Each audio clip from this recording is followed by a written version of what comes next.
Hello viewers, welcome to Ooty cooking channel. இன்னைக்கு ரொம்பவே சூப்பரான டேஸ்ட்ல வெஜிடபிள் குருமா செய்ய போகிறோம்.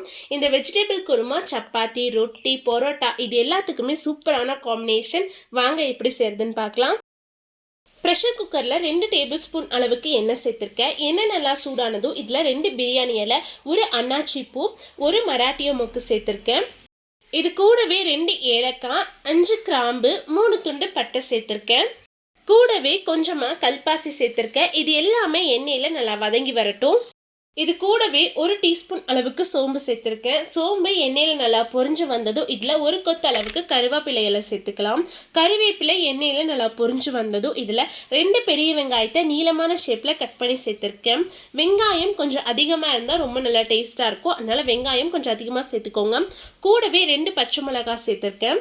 இது கூடவே 1/2 டீஸ்பூன் அளவுக்கு உப்பு சேர்த்துட்டு வெங்காயத்தை நல்லா வதக்கி விட்டுறலாம். வெங்காயம் நல்லா வதங்கி வந்ததும் இதில் 1 டேபிள் ஸ்பூன் அளவுக்கு இஞ்சி பூண்டு விழுது சேர்த்துட்டு இஞ்சி பூண்டோட பச்சை வாசம் எல்லாம் போகிற வரைக்கும் எண்ணெயில் நல்லா வதக்கி விட்டுருங்க. இஞ்சி பூண்டு நல்லா வதங்கி வந்ததும் இதில் நல்லா பழுத்த ஒரு தக்காளியை கட் பண்ணி சேர்த்துருக்கேன். தக்காளி நல்லா வதங்கி வரட்டும். தக்காளி நல்லா வதங்கி வந்ததும் இதில் மசாலா பொருட்கள் சேர்த்துக்கலாம். 1 டேபிள் ஸ்பூன் அளவுக்கு மிளகாய்த்தூள் சேர்த்துருக்கேன். கூடவே 1 டேபிள் ஸ்பூன் அளவுக்கு மல்லித்தூள், 1 டீஸ்பூன் அளவுக்கு கரம் மசாலா சேர்த்துருக்கேன்.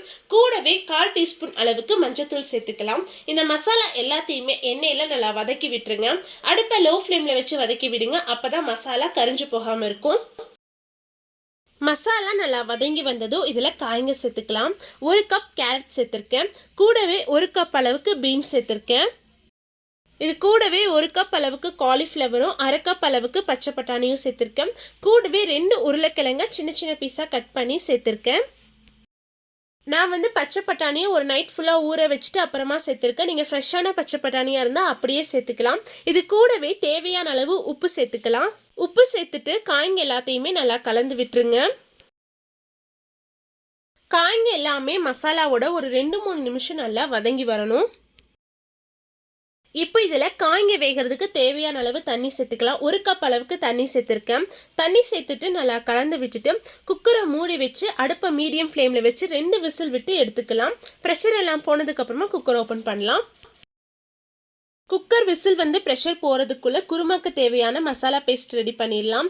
1/4 கப் அளவுக்கு தேங்காய் எடுத்திருக்கேன். இது கூடவே 2 டேபிள் ஸ்பூன் அளவுக்கு பொட்டுக்கடலை சேர்த்துக்கலாம். இது கூடவே கொஞ்சமாக முந்திரி பருப்பு சேர்த்துருக்கேன். நீங்கள் முந்திரி பருப்புக்கு பதிலாக கசகசா வேணாலும் சேர்த்துக்கலாம். இது கூடவே 1 டீஸ்பூன் அளவுக்கு சீரகமும் 1 டீஸ்பூன் அளவுக்கு சோம்பும் சேர்த்துருக்கேன். கொஞ்சமாக தண்ணி சேர்த்து நல்லா திக்கான பேஸ்ட்டை அரைச்சி எடுத்துகிட்டு வந்துடலாம். குக்கரும் ப்ரெஷர் போய் ரெடியாக இருக்குது. இப்போ ஓப்பன் பண்ணி பார்க்கலாம். காய்ங்கெல்லாம் நல்லா சாஃப்டாக வெந்து வந்திருக்கு. இப்போ அடுப்பை பற்ற வச்சிடலாம். காய்ங்கெல்லாம் நல்லா கொதிச்சு வந்ததுக்கு அப்புறமா இதில் நம்ம அரைச்சி வச்சிருந்த மசாலா பேஸ்ட்டை சேர்த்துக்கிட்டு நல்லா கலந்து விட்டுருங்க.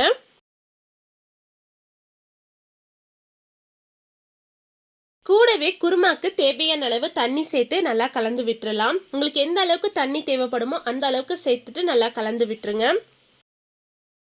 தேங்காய் சேர்த்ததுக்கு அப்புறமா குருமா ஒரு 5 நிமிஷம் நல்லா கொதிச்சு வரணும். உங்களுக்கு தேங்காய் சேர்க்க விருப்பம் இல்லைன்னா 2 உருளைக்கிழங்கா வேக வச்சு நல்லா மசிச்சுட்டு இதில் சேர்த்து கலந்து விட்டுருங்க.